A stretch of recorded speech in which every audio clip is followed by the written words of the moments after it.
너무 뜨거운데요. 네, 뜨거워서 데일 것 같습니다. 네, 소개해 주신 김병선이라고 합니다. 반갑습니다. 네, 우리 옆에 계신 분에게 한번 그렇게 인사할까요? 평안하세요. 이렇게 한번 얘기할까요?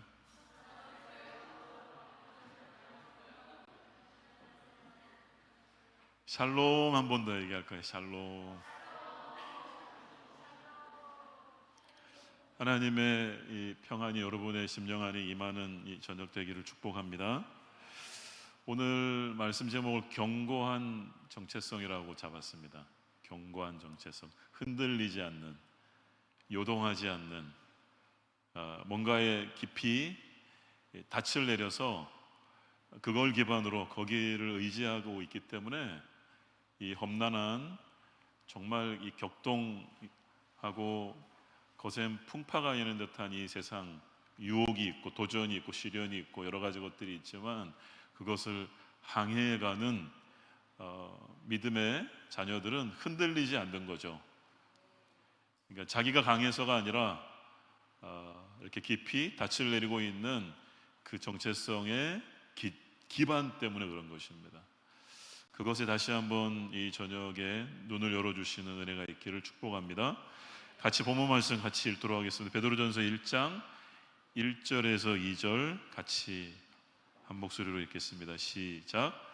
예수 그리스도의 사도 베드로는 본도, 갈라디아, 갑바도기와 아시아와 비두니아에 흩어진 나그네 곧 하나님 아버지의 미리 하심을 따라 성령이 거룩하게 하심으로 순종함과 예수 그리스도의 피 뿌림을 얻기 위하여 택하심을 받은 자들에게 편지하노니 은혜와 평강이 너희에게 더욱 많을지어다. 아멘. 은혜와 평강이 여러분에게 더욱 많을지어다. 예. 원래 이게 은혜 평강을 이야기할 때는 마치 시들시들한 꺼져가는 심지 같은 상한 갈대 같은 형편에 내몰린 사람을 향해서 다시 생기를 하고 이렇게 불어넣어서 다시 살아나는 듯한 그림, 이미지를 가지고 좀 할 필요가 있는 것 같아요. 옆에 있는 분에게 한 번 더 은혜와 평강이 있을지어다 한번 얘기할까요? 시작. 확 살아나길 바랍니다. 아멘. 네, 여러분 우리가 세상의 방식으로는 우리를 해석할 수가 없어요. 세상 방식, 뭐 외모가 어떻다 여러 가지 기준 조건들이 있잖아요. 저는 필리핀을 제일 처음 아우리치를 갔던 이제 전도여행을 갔던 곳이 필리핀인데 저 이렇게 보시다시피 눈이 옆으로 쫙 째졌잖아요. 눈이 작잖아요, 제가. 그래서 거기를 갔더니 다 이렇게 왕방울처럼 눈이 큰 거예요. 근데 거기에 있는 한 형제가 아주 멋지게 생긴 형제가 한국인인 저를 향해서 아주 너 핸섬하다 그러는 거예요. 나는 눈도 이렇게 찢어지고 그랬더니 자기 나라에서는 눈 큰 거는 안 쳐준대요. 눈이 일단 작아야 된다는 거예요. 미적, 외적인 이 기준이 다르더라고요. 매력이 있다는 거예요. 이 한국 사람의 눈 크지 않지만 옆으로 찢어진 눈이 우리가 볼 때는 그들이 매력이 있어 보이는데 다른 것입니다. 이 세상 기준 안에서도조차도 다른 거란 말이죠. 뭐 세상의 기준으로 치자면 여러 가지 스펙적인 걸 꼽겠죠. 그 사람의 가치, 그 사람이 얼마나 소중한가를 가늠하자면 주로 외형적인 것들에 많이 가치를 두고 있잖아요. 근데 하나님은 그렇지 않다라고 하는 거예요. 저는 한참 이 고등학교 나이 시절에 얼굴에 여드름이 굉장히 많아가지고 이렇게 밝은 빛이 저만 이렇게 비추는 거 되게 싫어했어요. 얼굴에 막 흉터 자국이 보이거나 얼굴이 이렇게 많은 사람들의 눈에 주목되어질 정도로 눈에 띄는 걸 어려워했어요. 그래서 그 당시 제가 재수 생활을 하기도 했었는데 버스를 타고 그러면요 이렇게 밝은 빛이 내리 비추는 데는 서지를 않았어요. 버스를 타면 저렇게 어두컴컴한 곳이 없는지를 살핍니다. 그래서 불이 하나 깜빡깜빡하거나 불이 하나 오락가락해서 꺼져 있거나, 그러면 이제 거기가 제가 서는 자리예요. 사람들이 저를 안 쳐다봤으면 좋겠거든요. 그 즈음에 제가 신앙을 갖게 되면서 하나님 나라, 하나님의 진리에 눈을 뜨기 시작을 하면서 좀 새로운 걸음이 걸어지기 시작했는데, 여전히 저의 외모에 몰두하고 있고 저의 인생의 가치는 외적으로 이렇게 저의 외모만 생각하면 밥맛이 뚝뚝 떨어지고, 이렇게 바닥을 치고 있는 저의 정체성에 대해서 그런 시즌이었는데, 신앙이 들어오면서부터 하나님께서 저의 심령을 향해서 이렇게 노크하면서 말씀하시는 것 같았어요. 나는 너의 외모가 아니라 너의 중심, 너의 속사람을 보고 있어. 이런 하나님의 음성이 자꾸 들리는 거예요. 기도가 당연히 달라지면서 하나님이 보시는 것처럼 저도 좀 볼 수 있는 눈을 열어주십시오라고 하는 기도를 얼마나 많이 했겠어요. 가치의 이동이 되어진 거죠. 조금씩 가치 이동이 되어지면서 하나님은 중심을 보시는구나. 그러면서 이전에는 생각하지도 않았던, 사람들한테 드러나지만 않으면 뭐 어때, 내 마음의 동기, 내 마음의 태도가 나쁜 동기나 나쁜 태도를 가지고 있으면 그게 뭐가 어때? 이러던 게 달라진 거예요. 마음에 잘못된 동기를 가지고 있는 게 그렇게 괴롭기 시작했어요. 그게 죄라고 하는 걸 깨달았던 거죠. 하나님, 이 마음에 숨어있는 이 동기까지도 미움의 동기, 다른 사람에 대한 잘못된 삐뚤어진 태도, 주님 이거 고쳐주십시오. 이전에 생각지 않았던 가치관이, 눈이 열리게 된 거죠. 여러분, 세상의 기준으로 우리를 해석할 수 없잖아요. 하나님은 지금도 우리가 어떤 차를 타고 다니고 얼마나 좋은 집에 새 아파트에 살고 이런 것들로 우리의 가치를 가늠하지 않으세요. 그러면서도 불구하고, 그런 것들을 다 누리고 향유하면서도 불구하고 하나님으로부터 멀리 떨어져 있을 수 있고, 하나님의 성품과는 전혀 상관없이 살아갈 수 있단 말이죠. 주님이 보시는 가치의 기준은 다른 것이라고 하는 것을 눈뜨게 된 거죠. 여러분들도 그런 눈이 열려진 분들이라고 생각합니다. 그러니까 이날 저녁에 예배를 왔죠. 의무가 아닌데도 불구하고. 혹시 의무인가요, 여러분? 여기 와야만 무슨 뭐가 혜택이 있는 건가요? 그러지 않죠. 갈급하고 사모하고, 주님이 아니면 아무것도 아닌 것을 내가 알기에 주님의 은혜, 시온의 대로가 열렸으면 좋겠고, 이런 마음으로 예배에 오신 거 아닌가요? 여러분 자신은 이 세상의 방식으로는 해석되어질 수 없는 사람이에요. 여러분의 통장의 잔고를 통해서 여러분의 가치가 절대로 가늠될 수 있는 존재가 아니란 말이에요. 지금 뭔가 실패를 막 전전하고 있고, 뭔가 내가 내 삶의 바닥 근처에 내려앉아 있는 것 같다 하더라도 주님은 나를 여전히 귀하게 보고 계시고 소중하다라고 말씀하시고, 네가 지금 오늘 우리가 영상을 통해서 보았던 것처럼 광야의 한복판에 내몰린 것 같지만 난 여전히 너와 함께 있어 라고 하는 것이 저희들을 향한 주님의 음성일 줄 믿습니다.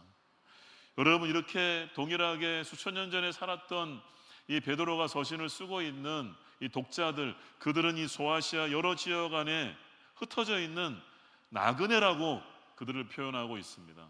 베드로는 그들을 너희는 나그네 같다라고, 나그네는 정처 없는 존재들이잖아요. 거기가 집이 아니고 아주 일시적인 거처들만을 이렇게 옮겨 다니면서 생활하는, 안정이라고 하는 거하고는 거리가 먼, 오히려 불안정한 존재들을 가리켜서 나그네라고 하는 거 아니겠습니까?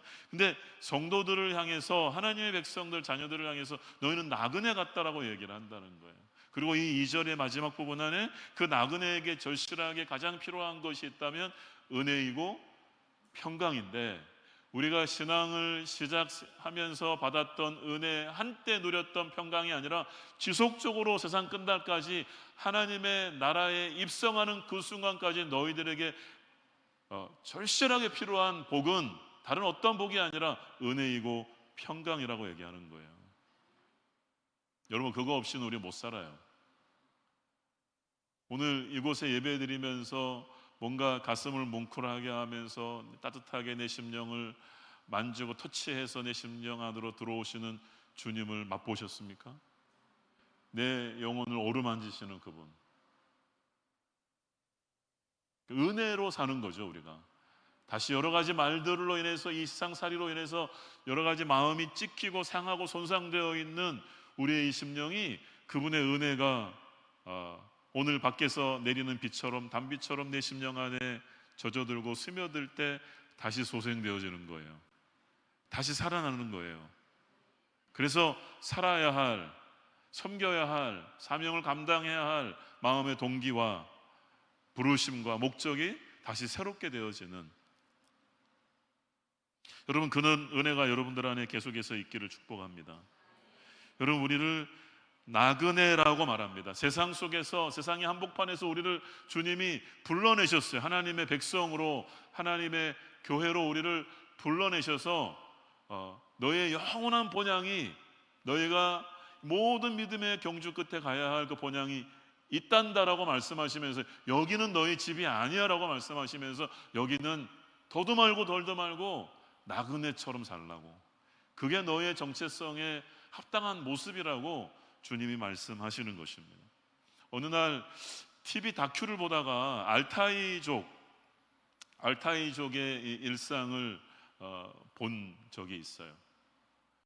그들은 유목 생활을 하고 있기 때문에 이렇게 자기가 먹이는 그 가축들의 먹어야 되는 목초지가 이제 다 사라지기 시작하면요, 또 다른 목초지를 향해서 이동을 해야 합니다.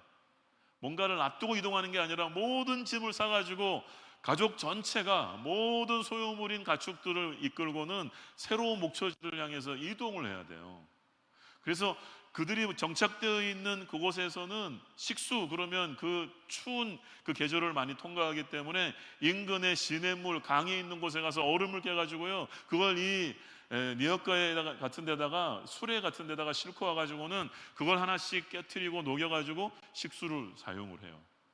그게 또 떨어지면 또 실로 가서 얼음을 깨어서 쌓아서 와서 그걸 녹여서 또 식수 생활을 하고, 그들이 목축하는 양들과 염소들에 의해서 발생된 그러한 이 젖, 우유, 이런 것들로 치즈를 만들기도 하고 고기를 먹기도 하고 그렇게 생활을 합니다.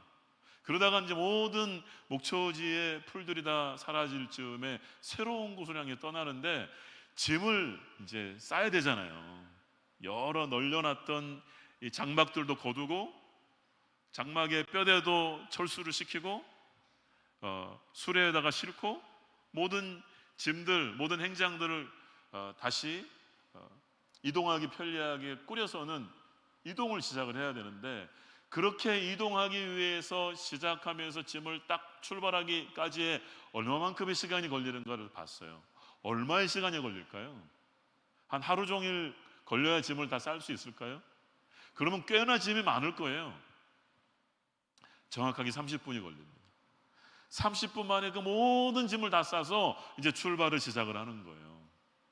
그리고는 한참을 이동해서 해질녘쯤 되면 또 다른 목초지, 자기의 생활의 터전이 될 수 있는 그곳에 모든 것들을 다 펼치기 시작을 하는데, 역시나 얼마 걸리지 않은 시간, 뼈대를 세우고 장막을 치고 하는 그 모든 짧은 순간에 새로운 정착이 거기서 시작이 되어지는 거예요.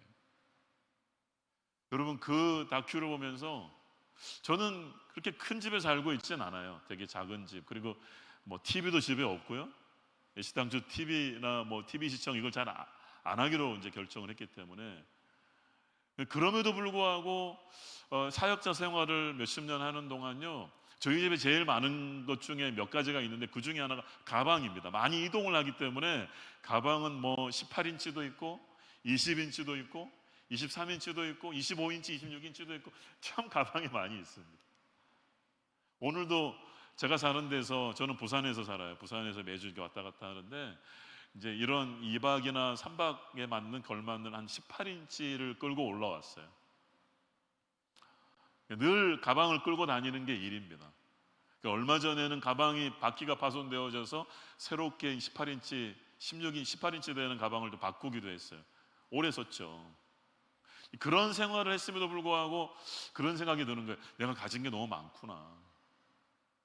주님이 뭔가 방향을 제시하고 하나님의 의지와 하나님의 뜻을 드러내실 때 내가 못 알아듣거나 하나님 뭔가 좀 내가 가진 것이 너무 많기 때문에 너무 힘들어요. 시간이 많이 필요해요. 안 되겠어요. 뭔가 여러 가지 이유를 댈 만한 조건들, 요소들이 너무 많구나라고 하는 생각을 해봤어요. 저는 얼마 전에 5월 달에 저희 큰딸아이를 이제 시집을 보냈습니다. 근데 결혼하기 전에 이제 그 날짜들을 많이 꼽잖아요. 꼽으면서 여러 가지 이유들 중에 하나가 이제 좁은 집이기 때문에 큰아이가 나가면 공간들이 생길 거고 뭐 등등 여러 가지 이유들이 있겠죠. 아니나 다를까 쑥 나가니까 짐이 많이 쑥 나가니까 집이 훨씬 가벼워졌어요. 그리고는 그 나가는 며칠, 나가고 난 다음에 며칠을 제 아내하고 짐을 많이 챙겨가지고 버리는데 속이 막 후련할 정도로 많이 버렸어요. 그렇게 많이 버렸음에도 불구하고 여전히 가진 게 많구나. 아직도 가진 게 많구나. 여러분, 물건을 소유하는 것뿐만이 아니라 우리의 마음의 마음가짐도 마찬가지일 거라고 생각해요. 이 세상에 대해서 가지고 있는 미련거리들, 이것도 해야 되고 저것도 해야 되고, 주님의 부르심과 그분으로 말미암는 우선순위와 하나님의 나라와 그분의 나라를 따라가기 위해서 내가 쫓아가야 되는 이 제자도의 성취, 좁은 문을 언제나 선택하기 위한 결정은 마냥 무겁기만 하다고 한다면 안 되겠어요. 주님, 모르겠어요. 들었는데도 못 들은 척 할 수도 있고요, 안 듣고 싶어 할 수도 있고요. 이런 모임에 오면은 왠지 영이 민감해지면서 주님의 헌신을 요구하는 것 같아서 이런데 안 오고 싶기도 하고, 결정적인 음성은 귀를 가리고 듣고 싶어 하지 않는 여러 가지 것들을 가리켜서 나그네스럽지 않은 것이라고 우리는 이야기할 수 있다는 거예요. 최근에 여러분들을 가볍게 했던 적이 혹시 있지 않으세요? 재정의 문제이든지 간에 어떤 선택의 문제이든지 간에 인생을 살아가는 동안 우리는 수많은 선택을 하는데, 수많은 C.S. 루이스의 얘기죠. 순전한 기독교라고 하는 책에서 그는 그렇게 얘기했어요. 우리는 인생을 사는 동안 많은 선택을 한다. 그래서 그 선택의 결과 천국의 피조물이 되든지 혹은 지옥의 피조물이 되든지, 지금 내 모습은 지나온 시간 수많은 선택의 결과라고 하는 거예요. 우리는 이렇게 선택할 수 있어요. 아브라함처럼 조카를 향해서 양보하듯이 네가 좌하면 내가 우하겠다, 네가 우하면 내가 좌하겠다라고 하는 내려놓는 선택을 할 수도 있겠어요. 정반대로 저리 비켜 라고 하면서 가장 유리하고 가장 내가 보기에는 성공할 수 있는 그 길을 내가 선점하기 위해서 가진 온갖 방법들을 통해서 주변을 제압하고 주변을 물리치고, 그거는 제자도하고는 좁은 문을 택하라고 하는 주님의 말씀하고는 거리가 먼 길이겠죠. 그냥 무수하게 우리의 인생을 살아오면서 그런 선택을 할 수 있다는 거예요. 나그네는 그런 선택으로부터 자기를 내려놓는 것입니다. 나그네에게 익숙한 선택은요, 이 땅에 있는 많은 어떤 이권과 연관되어 있는 자존심, 이권의 영역에 속하는 거예요. 자존심에 속한 것도 기꺼이 하나님의 뜻이라고 생각할 때 내려놓는 거예요. 자존심이 중요한 게 아니에요. 나를 부르신, 높은 부르심으로 부르신 하나님의 뜻이 중요하기 때문에 자존심 세우고 누구에게 다가서지 않고 누구를 멀리하고 이걸 거부하는 거죠. 오히려 심지어 이 나그네적인 삶은요, 그런 자존심으로부터 벗어난 선택을 하기 때문에 이전에 나를 상처를 준 사람에 대해서도 내가 기꺼이 친절을 베풀고, 뭔가 내가 이 교회에서 하나님을 섬기고 봉사하고 중보기도 하고 뭔가를 하려고 할 때, 최초의 어떤 팀을 구성하거나 공동체와 관계들을 형성할 때 이전에 나를 섭섭하게 한 사람, 이전에 나에게 못되게 한 사람에 대해서 나는 얼마든지 배제할 수 있어요. 저 사람한테 정보도 주지 않고 기회도 주지 않고 오히려 그 사람에 대해서 부정적인 얘기, 험담, 여러 가지 것들로 그 사람을 얼마든지 배제할 수 있어요. 근데 나그네적인 선택은 그러기를 포기하는 거예요. 그 사람한테 기꺼이 문을 열어주는 거예요. 그 사람에게 기꺼이 기회를 주는 거예요. 그 사람에게 기꺼이 이전에 나를 아프게 하고 힘들게 했던 것들을 사랑으로 덮기로 결정하는 거예요. 네, 여러분, 그리스도인들이 삶을 살아가면 살아갈수록 상대하고 싶어하지 않는 사람의 리스트들이 막 더 많이 늘어난다. 그러면 예수 잘못 믿고 있는 거예요. 예수 잘못 믿고 있는 거예요. 이상한 기독교로 가는 거예요. 그건 기독교가 아니에요. 오히려 그 블랙리스트였던 이 사람 이것 때문에 안 되고 저것 때문에 안 되고 하는 그 모든 많은 목록들이 오히려 사라지는 거예요. 그냥 나를 비우는 거니까, 나를 깨트리는 거니까. 여러분, 나그네로 살아가라고 하는 것이 너희 고립되어 살아가라, 너하고 마음 맞는 사람들끼리만 그룹을 형성해 살아라, 이런 얘기가 결코 아닙니다. 나그네로 살아가기 때문에 이 세상 가치관으로 인정을 받던 안 받던을 뛰어넘어서 그들이 보여주고 있지 않는 용납과 사랑과 친절을, 어떻게 보면 낯선 이방인인 것처럼 나그네는 이방인이거든요. 이 세상에서, 이 세상 문화에서는 잘 보지 못하는 거예요. 비난하면 비난받으면 비난으로 돌려주는 게 이 세상 가치관이잖아요. 나를 헐뜯으면 똑같이 헐뜯는 것으로 상대해 주는 것이 이 세상 가치관이잖아요. 근데 그렇게 살지 않아요. 낯설어요. 근데 가만히 더듬어서 찾아가 보면 그것은 천국적인 삶의 모습인 거예요. 하나님 나라의 모습을 보여주고 있는 거예요. 용서받고 사랑을 입은 자이기 때문에 용서하고 기꺼이 사랑하는 거예요. 똑같은 C.S. 루이스의 천국과 지옥의 이혼이라고 하는 판타지 소설이 있습니다. C.S. 루이스는 그 책에서 천국을 이렇게 그립니다. 서로 더 가까이에서 서로를 챙기고 서로 자기에게 집중되어 있는 것이 아니라 다른 사람의 필요, 다른 사람을 돌보고 사랑을 표현하고, 아까 우리가 사랑 고백을 했던 것처럼, 그러니까 천국의 문화는 가까워지는 거예요. 서로 섬기는 거예요. 지옥의 문화는 서로 헤어지는 거예요. 서로 멀어지는 거예요.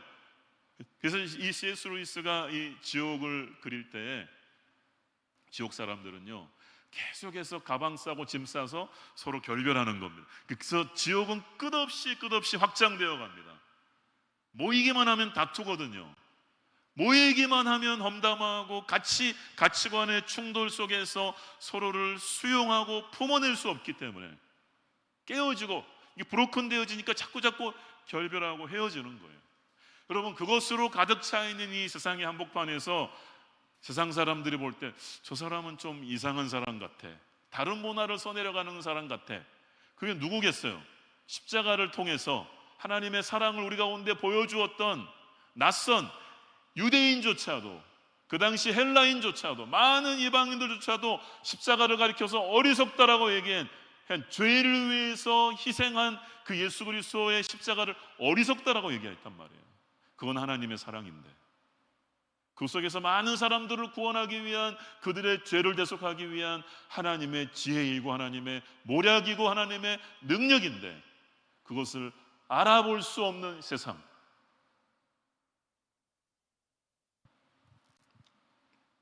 여러분, 이 세상 속에서 약간 낯선 사람답게 살 필요가 있습니다. 우리가 상처받았는데 안 갚음하지 않아요.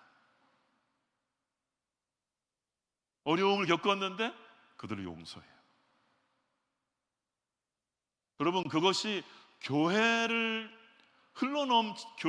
차고 흘러넘칠 수조차 없다면 이 교회 공동체 안에서 미워하는 사람이 여전히 존재하고, 수용할 수 없는 사람들이 여전히 존재하고, 그렇다면 우리의 제자도를 새롭게 정비할 필요가 있습니다. 여러분, 그리스도의 복음은 이 교회를 차고 넘쳐서 이 지역사회와 세상을 향해서 거침없이 흘러가야 되는 줄 믿습니다. 여러분, 그러한 생명력이 예수 그리스도를 믿는 이 땅에서는 비록 나그네라 할지라도 우리에게 심어준 주님의 생명력인 줄 믿습니다. 여러분 안에 그런 예수님의 생명이 심겨져 있는 거예요. 아멘, 아멘.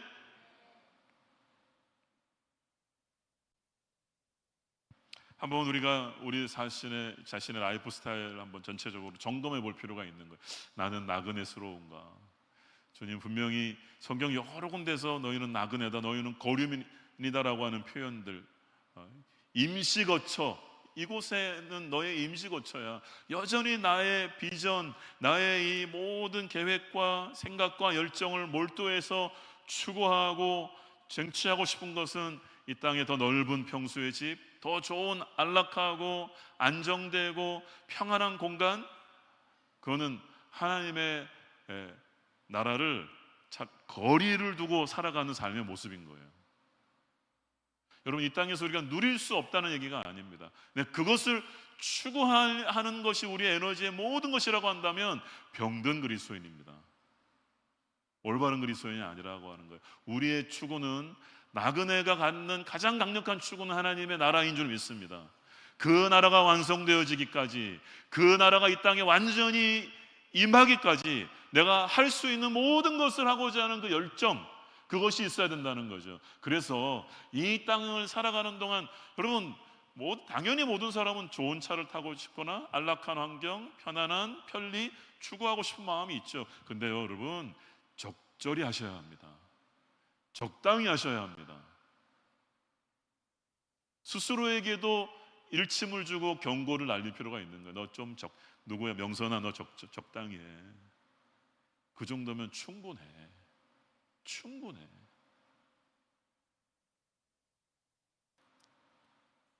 아마 여기 저를 포함해 여기 앉아 계신 분들 중에서 어쩌면 많은 결핍의 요소들이 있을 줄 모르겠지만, 하나님의 나라를 염두에 두고 나 자신을 놓고 봤었을 때 분명히 그러한 얘기 할 수 있는 사람들이 있을 거예요.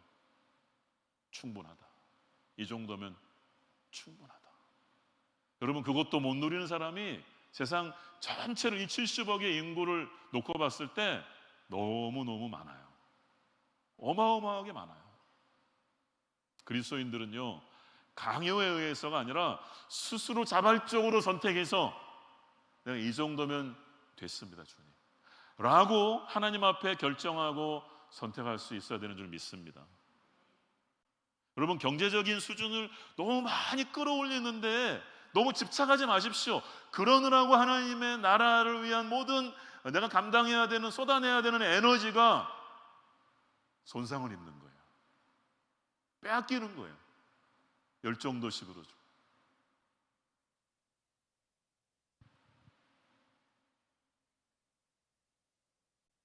여러분, 우리는 이 땅을 살아가는 마치 영적인 유목민 같은 존재라고 하는 것을 기억하면 좋겠습니다.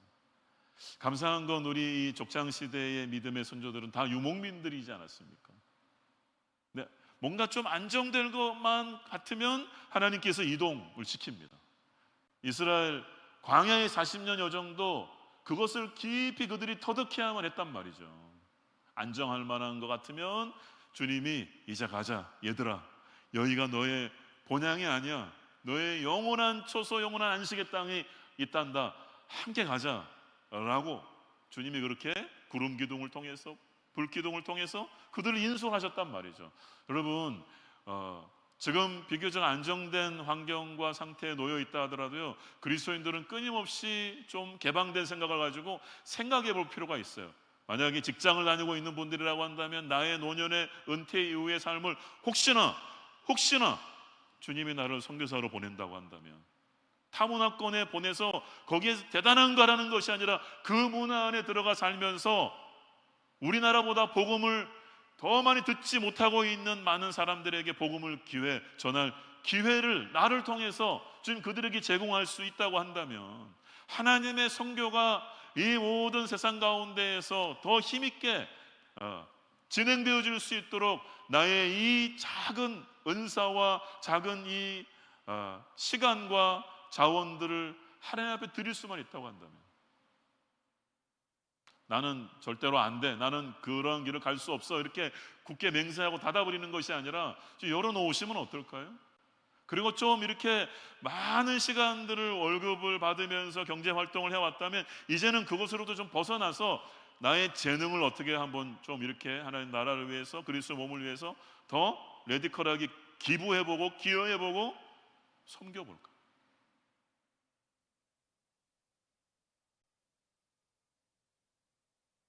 혹시나 더 안정감을 갖도록 뭔가 기초를 닦아야 되고, 다시 한번 강조하고 싶습니다. 충분합니다, 여러분. 충분합니다. 거기서 더 나아간다면 과잉일 수 있습니다. 하나님이 원하시는 것이 그것이 아니라는 거죠.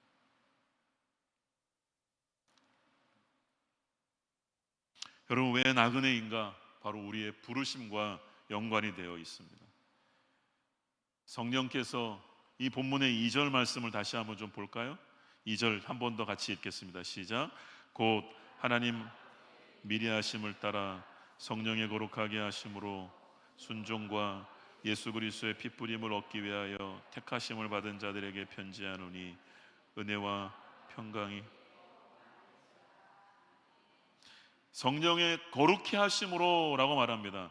구별하셨다는 것입니다. 하나님이 우리를 구별하셨다는 거예요. 따로 떨어뜨려 따로 떼어놓았다는 거예요. 하나님의 선한 목적을 위해서 우리를, 이 나그네를 향해서 너희는 내가 선한 목적을 위해서 따로 떼어놓은, 구별한, 인친 그런 존재라고 하는 거예요. 목적이 있다는 거예요. 목적이 그냥 평안하게 아무 질병 안 걸리고 잘 먹고 잘 살고 행복하고, 이거를 훨씬 뛰어넘는 목적을 가지고 있다는 거예요. 하나님의 영광을 나타낼 하나님의 분명한 목적과 계획이 있다는 거예요. 우리 옆에 있는 분에게 한번 얘기해 주세요. 목적이 있습니다. 다른 말로 한번 바꾸어서 당신을 부르신 것 안에는 비전이 있습니다라고, 비전이 있습니다 한번 얘기해 주시겠어요? 여러분, 비전이 있고 목적이 있기 때문에 여전히 뒤엉켜서 이 세상에 살지만 대세상 사람들과 동화되어서 그냥 한 무리를 이루어서 그렇게 살지 않고, 그들과의 관계성들은 폭파하지 않고 끊어내지 않지만 다 연결되어져 있지만 품격이 있게, 고상하게, 진주처럼 어디든 드러내서 그들에게는 발산되어지지 않는 아름다운 이 가치의 빛깔이 드러나기 시작하는 거예요. 세상 사람들 입만 열면은, 일반적인 세상 사람들은 누군가를 비난하거나 조롱하거나 신체의 특정 부위를 활용해 가지고 웃음을 만들어내는 걸 통해서 뭔가 자기의 유머를 자랑하거나 이런 것으로 가득 차 있잖아요. 근데 그리스도인들의 언어 생활은 달라요. 제대로 된 그리스도인의 언어 생활은 단어 하나 사용하는 거라든지, 여기에 비꼬는 거라든지, 비아냥스러움이라든지, 다른 사람을 어떤 무시한다든지, 자기가 그 사람보다 뭔가 많이 배우고 많이 가지고 있고 대단히 다른 고상한 사람이라고 하는 자기를 드높이는 모습이라든지, 이런 뉘앙스들이 사라져가요. 오히려 정반대로 겸손하고 따뜻하고 포용적이고 사람들을 존중하고, 그런 품격들이 흘러나오는 거예요. 그러한 영향력들이 흘러나오는 거예요. 여러분, 그러한 하나님 안에서 풍성한 생명을 누린 여러분들의 입술을 통해서, 여러분들의 언어 생활을 통해서, 여러분들의 대인관계를 통해서 그런 생명이 주변에 흘러가기를 축복합니다. 아까 말씀드렸다시피 낯설게 보여질 수 있어야 된다는 거예요. 저희 예수전도단에 DTS라고 하는 여기도 뭐 그런 훈련을 하고 있지 않습니까? 훈련을 하고 오면요, 대체로 가족의 구성원 한 분이 이제 훈련을 하고 오니까, 가족 구성원들이 뭐 훈련을 한 건 아니잖아요. 근데 그 구성원 중에 한 사람이 훈련을 하고 들어오면 뭔가 다른 공기를 느끼는 거예요. 사용하는 단어, 풍기는 분위기, 뭔가 좀 암울하고 어둡고 칙칙하고 이런 문화의 가정 안에 뭔가 소망 어린 모습들이 막 이렇게 흘러나오는 거죠. 제가 예수전도단에서 몇 번 훈련을 받고 난 다음에 그런 현상들이 좀 있었어요. 훈련을 받고 갔더니 좀 달라졌다는 거죠. 표현하는 표정이나 표현이라든지 단어라든지 이런 것들이. 여러분, 하나님의 목적과 계획이 있습니다. 여러분들을 통해서 꺼져가는 심지 같은 많은 사람들이 살아나기를 축복합니다. 여러분들을 통해서 그 꺾여버려서 완전히 이제는 꺾여버릴 직전인 상한 갈대 같은 많은 사람들이 회복되어지기를 축복합니다. 그러면 어떻게 살아나고 어떻게 회복되어집니까? 하나님의 사랑이, 그분의 은혜가 우리를 회복시키는 줄 믿습니다. 근데 이 자기의 정체성, 나그네로서의 정체성을 명확하게 아는 사람들은요, 하나님의 은혜가 자기를 살렸다는 걸 알거든요. 하나님의 사랑이 자기를 회복시켰다는 걸 안단 말이에요. 그래서 여호와는 나의 목자시니 라고 하는 고백을 합니다. 그가 나의 영혼을 소생시키셨다라고 하는 고백을 그는 합니다. 근데 그것으로 만족하지 않는다는 거예요. 나만 소생시키고, 나만 회복시키고, 나만 그 열등감의 늪에서, 나만 그 경쟁과 비교 속에서 짓이겨져서 실패자라고 생각했던 것에서 이렇게 세워서 내가 사랑받는 자로구나, 내가 하나님의 비전에 속한 사람이구나라고 하는 걸, 그 깨달은 것을 나만 깨달을 수 없다는 거죠. 그게 정상적인 사람이에요. 그게. 그래서 선교하는 사람이 가장 정상적인 사람이에요. 다른 사람을 볼 줄 아는 사람이 가장 정상적인 사람이에요. 이 사랑이, 이 은혜가 나를 통해서 거침없이 주변에 있는 또 다른 사람에게도 흘러가야 된다라고 하는 생각을 하는 사람이 정상적인 사람이라는 거죠. 자기의 정체성을 제대로 아는 사람이라는 거예요. 여러분, 정말 좋은 것을 맛보고 정말 좋은 것을 경험한 사람들은요, 그걸 가장 사랑하는 사람에게 맛보게 해주고 싶고, 그들도 경험하게 해주고 싶고, 그래서 저희 단체 DTS가 그렇게 잘 되었던 거예요. DTS 갔더니 막 자기 영혼이 살아났거든. 자기가 회복됐거든. 왜 사는지에 대한 의미를 발견하고 눈이 열려버렸거든. 관계의 모든 망가졌던 그 관계들을 어떻게 회복시켜야 되는지에 대해서 눈을 떠버렸거든요. 그러니까 다른 사람들을 향해서 좀 와보라고 이렇게 강권하기 시작하는 거예요. 사랑으로 강권하기 시작하는 거예요. 너의 삶이 회복된다니까, 네가 새롭게 되어지는 길이 있다니까. 여러분, 그게 그리스도인의 인생입니다. 여러분, 내가 하나님과의 관계 안에서 정말 이렇게 정신 못 차리고 그냥 바닥을 긁고 이게 아니라 제대로 하나님과 동행하고 하나님이 가장 가까운 곳에 예수님에게 붙어서 은혜를 계속해서 공급받고 살아있으면요, 내 주변이 푸르러지기 시작해요. 내 주변에 있는 아무랬던 많은 사람들이 에게 뭔가를 쥐어주는 것들이 영적으로 쥐어주고 그들에게 길을 터주고 그들의 이 눈을 밝게 해주는 일들이 주님이 나를 통해서 하신다는 얘기예요. 내가 쥐어짜지 않아도, 내가 악으로 깡으로 하지 않아도 잔이 흘러 넘치는 거죠. 그래서 여러분, 나그네에게 있어서의 가장 이 땅을 살아가는 동안, 나그네 여정을 하는 동안 가장 지혜로운 전략, 지혜로운 전술은요, 주님에게 성령 안에서 잘 붙어 있는 거예요. 옆에 있는 분에게 한번 얘기해 주세요. 주님께 잘 붙어 있자고 얘기해 주세요. 그것만큼 지혜로운 게 없습니다. 여러분, 주님께 잘 붙어 있고자 이 저녁에 이 월십에 오신 거죠? 지혜로우시네요. 그래서 은혜가 메마르는 걸 견딜 수 없는 거예요. 하나님과의 관계가 시들해지는 것에 대해서 견딜 수 없는 거예요. 그게 마땅한 거거든요. 그게 마땅한 거예요. 그래서 어떤 대가를 치르더라도, 시간의 대가, 물질의 대가, 그게 어떤 내적인 어떤 자존심과 연관된 거라더라도 부스럭이라도 줬사오니 라고 하는 자존심이 중요한 게 아니란 말이에요. 내 영혼이 살고 하나님의 은혜 안에 붙어서 내가 생명력이 넘치고 그렇게 살고 싶습니다. 여러분들 안에 이 땅을 비록 나그네로 살아가지만 하나님의 막힘없는 은혜와 평강이 여러분의 심령 안에 차고 넘치기를 주의 이름으로 축복합니다. 근데 이 2절을 다시 한번 보시면요, 나그네라고 하는 이 선명한 우리의 이 땅을 살아가는 동안 일시적인 정체성만을 얘기하는 것이 아니라 이 2절 말씀에 삼위일체 하나님이 들어가 있어요. 삼위일체 하나님 눈여겨보셨습니까? 하나님 아버지의 미리 아심을, 하나님 아버지가 들어가 있어요. 아버지 하나님, 그리고 성령님이 들어가 있죠. 성령의 거룩해 하심, 그리고 후반부에 뭐라고 되어 있어요? 예수 그리스도의 핏뿌림을 얻기 위해서 아버지와 아들과 성령 삼위일체 하나님이 이 짧은 문안 인사 안에 들어가 있으면서 이 문안 인사의 중요한 구조를 이루고 있다는 거예요. 여러분, 우리의 정체성의 기반은 삼위일체 하나님입니다.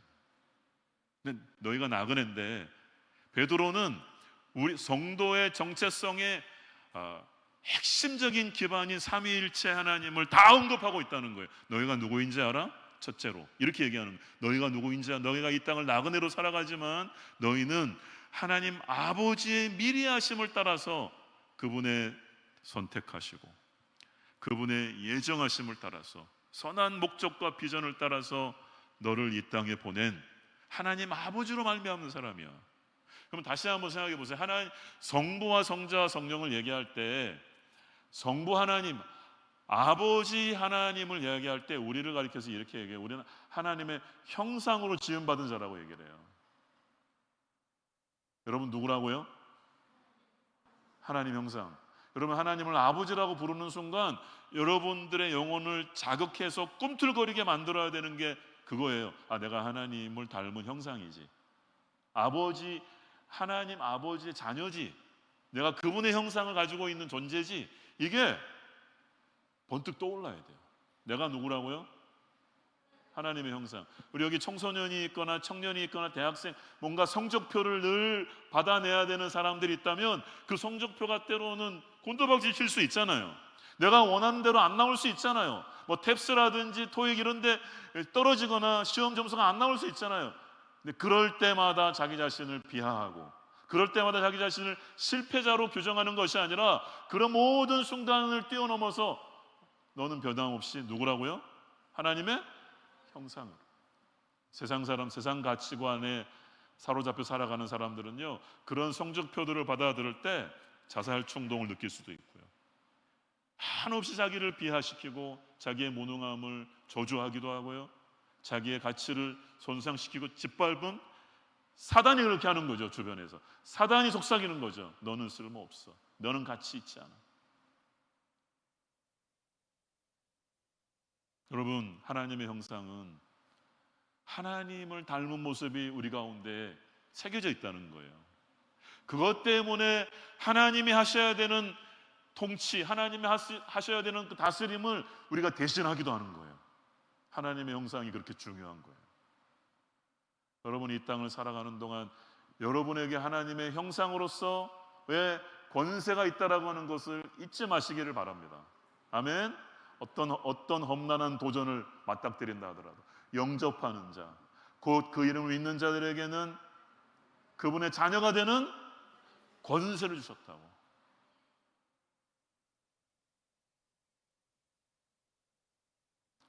여러분, 뭔가 강단에서 막 메시지를 수많은 회중들을 향해서 호령하듯이 전하는 목회자들은 야, 저 대단한 하나님의 형상이야 이렇게 보이는데, 가정 안에서 설거지하고 있고 청소하고 빨래하고 있는 일상을 그렇게 많은 시간을 보내는 나는 별것 아닌 것 같고, 그러면 하나님의 형상을 잘못 알고 있는 거예요. 우리는 나를 부르신 것이 어디든지 간에 거기에서 하나님의 형상으로서 하나님을 예배하듯이 설교도 하는 것이고, 하나님을 예배하듯이 빨래하고 집안일을 하는 그 현장을 받아들이는 거예요. 그걸 하찮은 일로 여기는 것이 아니라 그걸 통해서 가족을 돌보고, 그것을 통해서 하나님이 나에게 베풀어 주신 내 삶의 공간을 회복된 에덴이 될 수 있도록 사랑이 교감되어지고 서로를 존중하고 아끼고 서로를 세워가는 그런 공간이 될 수 있도록, 그렇게 놓고 봤을 때, 그런 가치관으로 놓고 봤을 때 가정의 허드렛 일이 아니라 가정에서 하는 일들은 예배가 되어야 된다는 것입니다. 우리가 어디에 있든지 주님의 이름으로 하는 그것은 예배가 될 수 있는 줄 믿습니다. 또 이야기합니다. 성령이 거룩해 하심으로. 여러분, 성령은 어디에 거주하신다라고 이야기합니까? 성령님은 하나님이신데 하나님이 거주하시는 곳이 성전이잖아요. 여러분들이 성령이 거주하신 하나님의 성전인 줄 믿으십니까? 하나님이 집이라는 거예요. 여러분, 성전 그러면 이 교회당인, 여기 성전 아닙니다. 여긴 교회당입니다. 여기가 성전일 수 있는 이유는 하나님의 영이 거주하신 하나님의 백성인 여러분들이 여기 와서 앉아있기 때문에 여기가 성전일 수 있는 거예요. 여러분 아무도 없는 그곳은 그냥 돌로 된 예배의 처소일 뿐인 거예요. 여러분이 계시기 때문에 이곳이 성전이 될 수 있는 거예요. 그만큼 여러분 예수 그리스도를 주로 시인하는 여러분 한 분 한 분들은 주님이 거하시는 성전이라고 하는 거예요. 그러면 그 성전을 함부로 하시겠습니까? 여러분, 내 안에 내 성전인 나를, 나 스스로를 학대하고 나 자신을 못마땅하게 여기는 것조차도 우리는 내려놓을 필요가 있어요. 하나님 앞에 올려드릴 필요가 있다는 얘기예요. 주님, 나를 부정적으로 생각하고 자기를 성찰하고 하는 거하고 좀 달라요. 자기 외모, 자기의 조건, 자기의 환경을 끊임없이 못마땅하게 여기고 하나님께서 허락하시고 하나님께서 조성하신 것이라고 했었을 때 나를 구성하는 것들을 내가 감사함으로 받아내고 기쁨으로 받아내고 하나님을 존중함으로 받아내는 건 굉장히 중요한 거예요. 여러분이 성전이기 때문에. 여러분 언제나 이 땅을 살아가는 동안 기억하시면 좋겠어요. 내가 하나님이 거하시는 성전이라고 하는 것을. 성전을 가꾸겠죠. 아름답게 하겠죠. 보이지 않는 하나님의 성전을 계속 세워가는 수고를 하셔야 되는 거예요. 그게 영적 성숙인 것이고 여러분 이전과 달라야 되는 이유가 거기에 있는 거예요. 그래서 보이지 않는 이 성전 하나하나를 세워가는 보이지 않는 벽돌을 쌓는 심정으로 여전히 여러분들이 작년과는 다른 올해의 그 신앙의 모습들, 올해하고는 다른 더 성숙하고 더 열매 맺는 모습으로 더 가치관에 있어서 성품에 있어서 내 삶의 태도와 자세에 있어서 하나님의 성전이라고 한다면 이래야 합당해, 이게 거룩한 모습이야 라고 하는 그 모습으로 빚어가는 거예요. 지어가는 거라고요. 여러분 계속 지어져가는 완성을 향해서 나아가는 하나님의 성전인 줄 믿습니다. 마지막으로 예수님의 피 뿌림, 예수님의 보혈, 우리가 누구라고요? 예수님이 누구 때문에 피 흘리셨습니까? 저 집사님 때문에, 저 성도 때문에. 아니요, 그 손가락을 자기를 가리켜서 한번 얘기해 주세요. 예수님이 바로 나 때문에 피 흘리셨어요. 아멘이세요? 그러면 나의 가치를 가늠할 때 자꾸 주변에 그리스도인들이 내려놓아야 되는 것을 더 이상 비교하지 마세요. 비교하는 것은 미숙한 신앙의 모습인 거예요. 그 사람은 그 사람인 거예요. 비교하지 마십시오. 주님이 바로 나를 위해서 자기의 피를 아끼지 않고 흘리셨어요. 나는 그만큼의 가치가 있는 존재로 새롭게 자리매김했다고요. 다른 데서 나의 가치를 좋은 차, 좋은 집, 주변에 있는 환경, 다양한 어떤 나의 이 학벌적인 가방끈과 같은 그런 것들을 통해서 나는 가치 있다라고 그 가치를 증명하려고 하지 말라는 거죠. 여러분, 이스라엘의 왕이었던 사울은 자기 왕의 자리가 자기의 목숨과도 같았다라고 생각했던 사람 같아요. 그 왕의 자리를 위협하는 것처럼 보이는 다윗을 가만히 둘 수가 없었어요. 그의 모든 인생은 정말 처참했어요. 처절했어요. 하나님을 떠났기 때문에 열등감 속에 경쟁하지 않아야 했던 대상과 경쟁하느라고. 여러분, 우리가 그렇게 사울처럼 살 수 있는 것입니다. 자리가 사라지면, 왕의 위치가 사라지면 자기의 모든 존재 가치가 사라진다라고 생각하는 거예요. 여러분, 그게 사라진다 하더라도 하나님과의 순종의 관계가 살아있으므로 하나님의 자녀로서, 하나님의 백성으로서, 언약의 백성으로서, 언약의 혜택을 누리는 백성으로서 그의 생명이 존속될 필요가 있었는데 그는 거기에 대한 지식이 없었어요. 증명해야 됐어요. 그 자리를 끝까지 지켜내는 걸 통해서 나는 가치 있다는 것을 증명해야 됐다고. 여러분, 우리가 이 땅을 살아가는 동안 그렇게 살지 않기를 원합니다. 여러분, 다른 것으로 증명하지 마십시오. 여러분의 가치를. 여러분이 가치 있다라고 하는 것을 돈의 액수를 통해서 증명하려고 하지 마십시오. 여러분들이 예수 그리스도로 그분의 핏뿌림으로 구원받은 사람이라고 하는 것을 통해서 증명하셨으면 된 것입니다. 아멘. 여러분은 가치 있는 존재입니다. 성령이 여러분들 안에 내주하시는, 거주하시는 성령의 사람이라고 하는 것으로 충분한 줄 믿습니다. 하나님의 형상이라고 하는 것으로 충분한 줄 믿습니다. 그것이 나그네가 추구하는 가치관인 거예요. 나그네는, 그래서 이 땅을 살아가는 나그네는요, 은혜와 평강이 더욱 많아지기 위해서 하나님을, 우리 주 예수 그리스도를 더 많이 알아가는 것에 자기의 모든 초점을 두는 거예요. 그래서 이 베드로전서 3장 18절에는 그렇게 얘기합니다. 우리 주 예수 그리스도를 알므로 은혜와 평강이 너에게 더욱 많을지어다. 우리 주 예수 그리스도를 알므로, 하나님과 우리 주 예수 그리스도를 알므로 너에게 은혜와 평강이 더욱 많을지어다.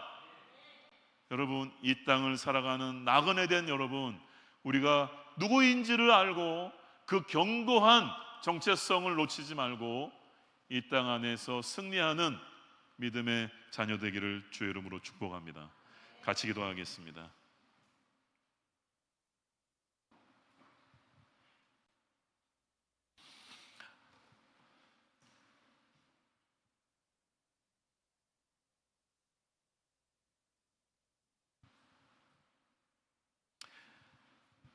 여러분, 이렇게 기도할까요? 하나님, 이 땅을 구별된 자로 살아갈 힘을 주십시오. 우리 구별된 사람 아닙니까? 하나님 우리를 구별하셨어요. 하나님의 나라를 유업으로 주셨어요. 그게 완성되어 갈 줄 믿습니다. 하나님, 그렇게 구별된 자다운 삶을 살 수 있는 힘을 주십시오. 내적인 내면의 힘을 주십시오. 지혜를 주십시오. 잘못 선택하지 않고 잘 선택할 수 있는 도우심을 구합니다. 날마다 나그네다운, 하나님의 자녀다운 올바른 선택할 수 있는 은혜를, 은총을 주십시오. 다 같이 이 시간에 주여 한번 부르고 기도하도록 하겠습니다.